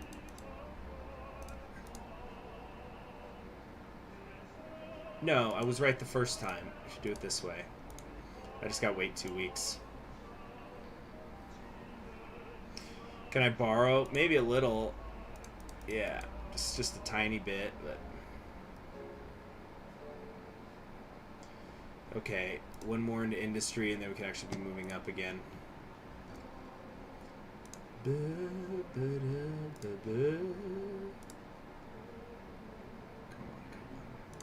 Alright, how's it looking? Okay, industry is stuck. Alright, agriculture and services are at least going up. There. Now everything should be improving now. If I did all that correctly. And that's just in time for us to work on our state mechanism and agents going up again. We also need to do some science. So I guess by process of elimination, we need to work on our army.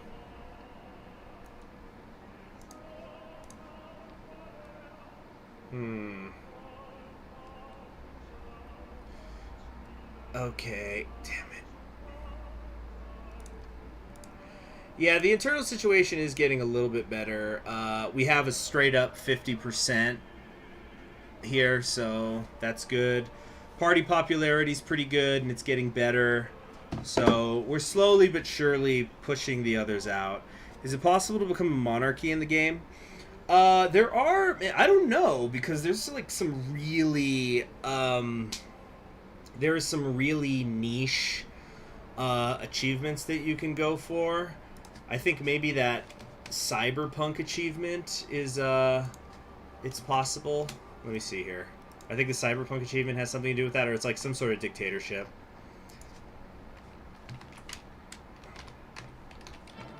Yeah, Eastern Starpunk. Okay, yeah, so this is... So you can go authoritarianism, which is not exactly the same.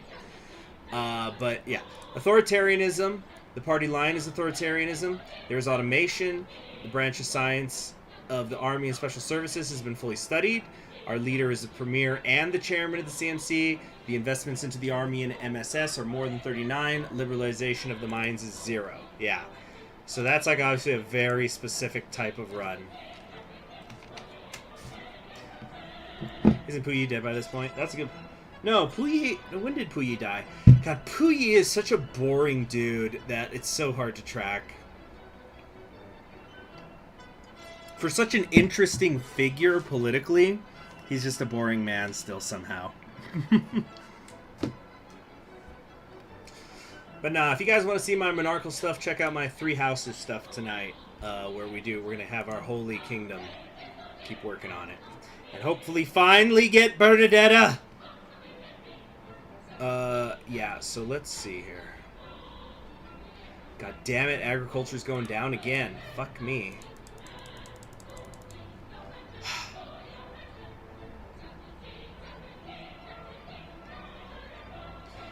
Yeah, he's getting ping-ponged by more interesting people, exactly. Well, I think the reason he was never executed by anybody is because everybody knew he himself wasn't a threat. Yeah, what did he fucking die of in the end?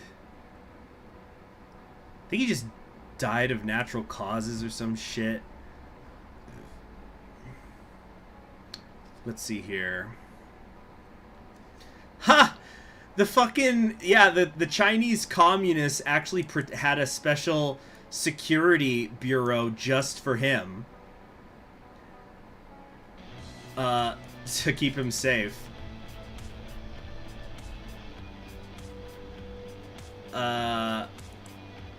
So let's see. Yeah, he died of kidney cancer and heart disease, both.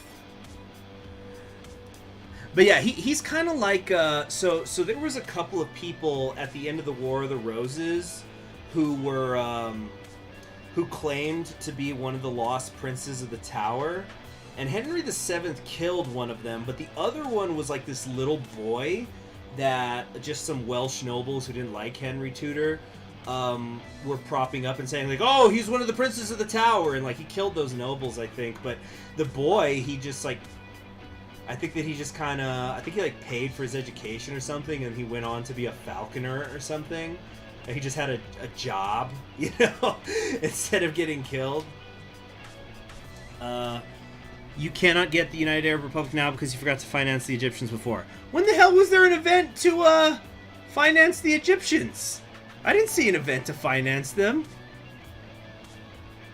Well, fuck me.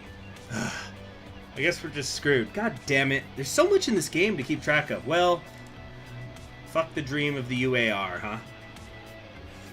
But you know, once I get better at this game, I'll probably be able to start just slamming through it really quickly.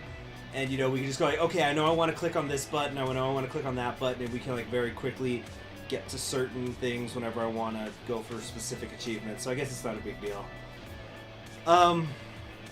End of the Egyptian Pasha. Since 1970, Egypt has been headed by Anwar Sadat.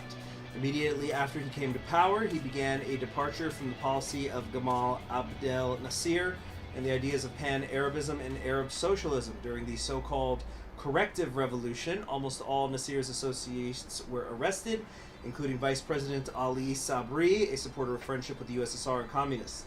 And in 1971, the United Arab Republic was renamed the Arab Republic of Egypt, which meant a break with the course on pan-Arab integration.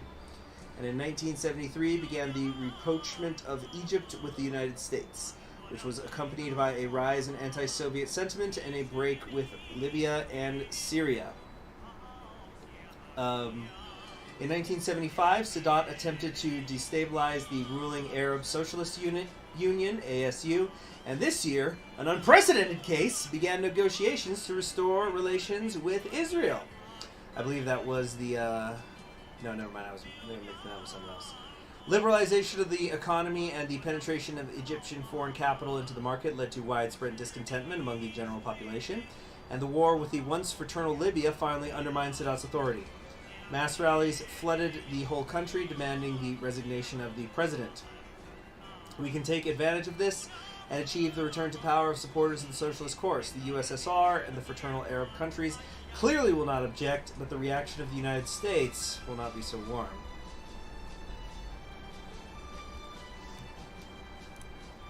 Let's see here. Yeah, I don't even have the option. And I don't want to overthrow Sadat. Fuck! I don't even remember that event popping up, saying that we could finance things in Egypt. Yeah, there's just so much to track. Crying ass shame. Next time. Anwar Sadat went to a number of concessions on the... Actually, I thought Anwar was dead by now. No, wait, what year are we in? When was Sadat assassinated? Hold on, I need to check this. Sadat assassination. Oh no, he was shot in 81. Right.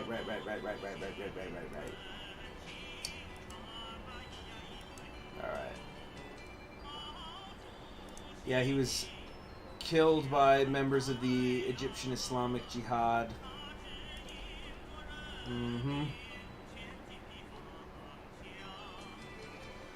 Alright, anyway, EXO. Yeah, well, no, yeah, overthrow Sadat and you can help the UAR form. Yeah, I figured, but I missed, the game didn't even give me the option. Or, oh, wait, no, know what you mean. You don't have to intervene everywhere. I don't... We need to spread Maoism!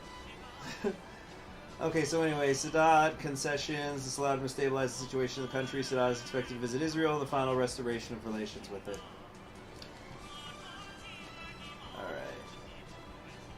Alright.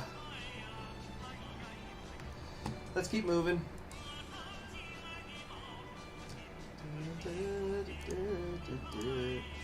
Hold on. Economy. Agriculture is stagnated. Ugh. Really not great. Concentrate spreading in Asia. Well, the East is red, right?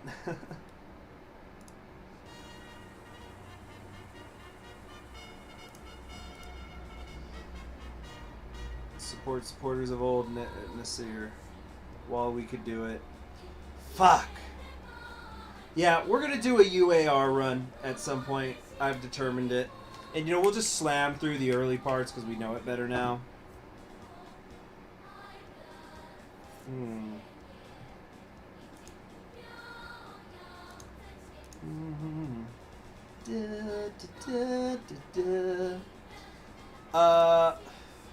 How's services looking? Okay, everything's kind of good. What day is it? We're kind of getting close to the end of, we're almost in 1978, so let's start cranking up the science. Because we're going to be able to research some new stuff soon. Let the Arabs destabilize themselves, then swoop in later to bring them stability with communism. Kill Japan. Kill the JCP leadership. Really? I thought Japan couldn't be turned.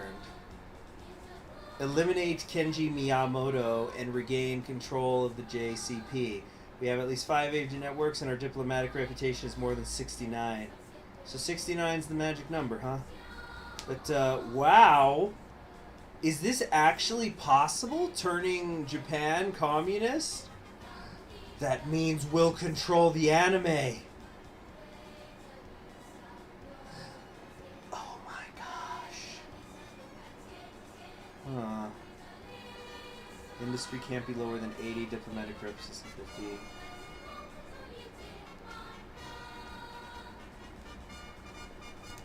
This is very interesting.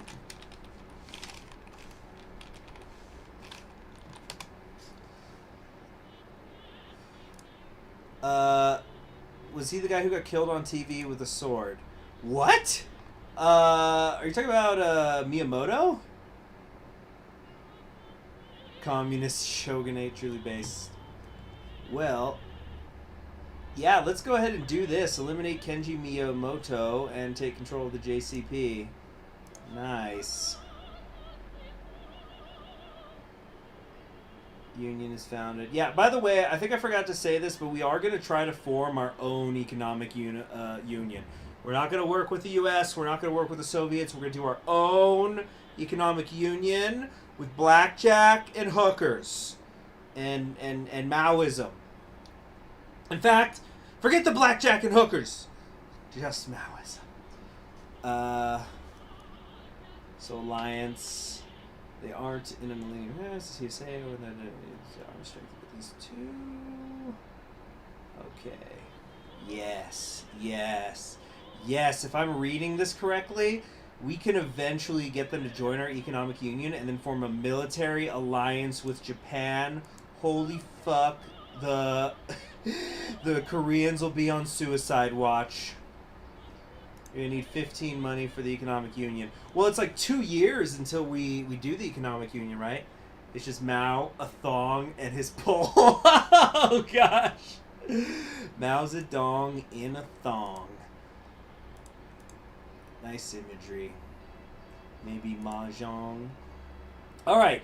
Fate of the Pachin Lama. Oh, this is an easy one to decide what we're going to do here.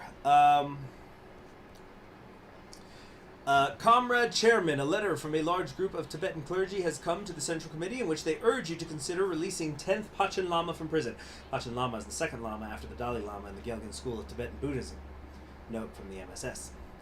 Loban Sang Trinli Lungrig Koki Gyaltsen, aka the 10th Pachen Lama, refused to flee with the Kuomintang people to Taiwan in September of 1949 and supported the formation of the People's Republic of China, later playing an important role in reuniting Tibet with our motherland. However, he then sharply condemned the Chinesization of the Tibet Autonomous Region, for which he was declared, quote, the enemy of the Tibetan people, unquote, in 1964, arrested and imprisoned in the Beijing Xingqing prison, where he currently resides. We can free him, thereby significantly improving relations with Tibetan monks and the population of the autonomy. But does it make sense? Maybe it is better to eliminate the unreliable Lama and get our protege Gyaltsen Norbu elected as Pachen Lama? Alright. Eliminate him under the guise of a heart attack and forced to elect Norbu as the new Pachen Lama. Excuse me. On October 28, 1977, the guards of the Genqing prison found Pachen Lama, the 10th, on the floor of his cell without signs of life. In the morning of the same day, under the guise of the injection of a tonic substance, he was injected with a special poison which provoked myocardial infarction. Although the newspaper Sitzan Zaibao, an organ of the Tibetan Council of People's Representatives, published an official communique in which the cause of death was called a heart attack, few people believed it. The autonomy has already openly said that the Pachen Lama was killed by the MSS for disagreeing with the Chinese annexation of Tibet. The head of the Committee on the Search for the new Pachen Lama, appointed by our approval, secretly maintained contact with the fugitive Dalai Lama that did not hide from the attention of the MSS. Rinpoche was arrested and replaced by Senchen Lobsang Gyaltsen, who was a political opponent of both the Dalai Lama and the late Pachen Lama. He achieved the outcome we needed. On November 11th,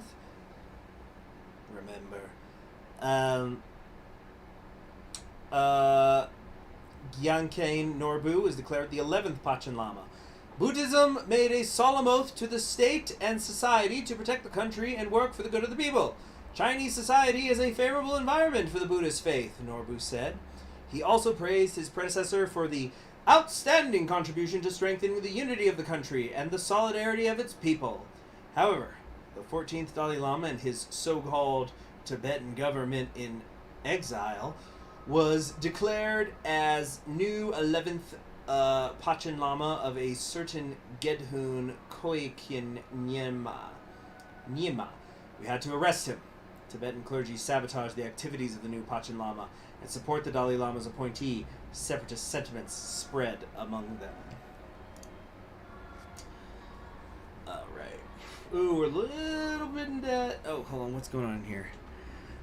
Put on YouTube, Mao's back. You'll get an anime with Mao. Heard you were deleting landlords up here. There's the whole thing with Nobusuke Kishi. Japan's been ultra anti-communist, so there being animes throwing trash against China and communism isn't a surprise. Yeah.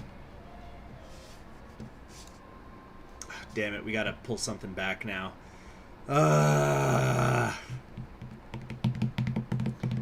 Hate to do it, but I think science has to suffer here for a little bit. Okay, the new 1956. This is Europe stuff, and we're focused on Asia. Interesting news came from Hungary. You know, we're not even going to read this. Yeah, we're not. Oh, what? Why is this on here twice? Yeah, Europe is far, Asia is more important. You don't even worry about that. Okay.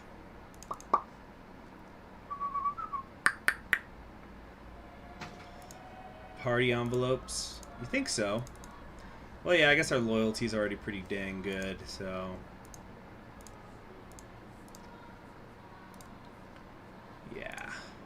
We gotta get that industry up, though, for... Oh, then again, that's if we're dealing with blue Japan, and we're gonna try to mess with red Japan. I don't know. We'll see. We'll see. The Burmese Road to Socialism. After the military coup in 1962, the government in Burma passed over to Ne Win and the Burma Socialist Program Party, headed by him, proclaiming the construction of Burmese socialism. However, this socialism was characterized by the preservation of the private sector, the cultivation of chauvinistic religious and national prejudices. In fact, a departure to isolation as well as mass repressions of all opponents of Ne Win. Therefore, the various left-wing forces that had fallen into the party after the start of the open mass recruitment in 1971 began to increasingly oppose Ne Win and his policies. According to our data, mass purges are being prepared in the Burma Socialist Program Party against the communists and other leftists, and if we had already made contact with Burma, we could change the balance of... Son of a bitch! Because we didn't... I need to go through all the different countries after this and find out who we can support. I think it's saying we're not going to be able to help. We could change the balance of forces in their favor with the help of our special services. However, we can also provide additional assistance to the leadership of Burma and strengthen our relationship. Okay, we could still establish friendly relations. Okay. I was afraid that we weren't able to. Damn. Alright. Yes, the future is Maoism. Yeah, I thought it was going to be something like in Egypt where we didn't even have a choice. Alright. A meeting was held between representatives of the People's Republic of China and Burma, where a number of treaties were signed and a vector of relations development was outlined. We have also allocated additional assistance for the restoration of the Burmese economy. In the meantime, mass purges against the communists and sympathizers took place in the BSPP, which further strengthened the regime of Ne Win. But I think we're also just going to go ahead and stop it for the day. Yeah. This has been streaming for 2 hours. Now, I am going to stream again later. I want to say thank you very much for everybody who came along. It was nice to see this many viewers. And we're going to do some non-history stuff at 9 p.m. Eastern Standard Time. We're going to play some more Fire Emblem Three Houses. And we're going to get Bernadette. I hope. I really hope. Anyway, I'll see you all later. You have a pleasant afternoon. Bye-bye. Let me save before I forget.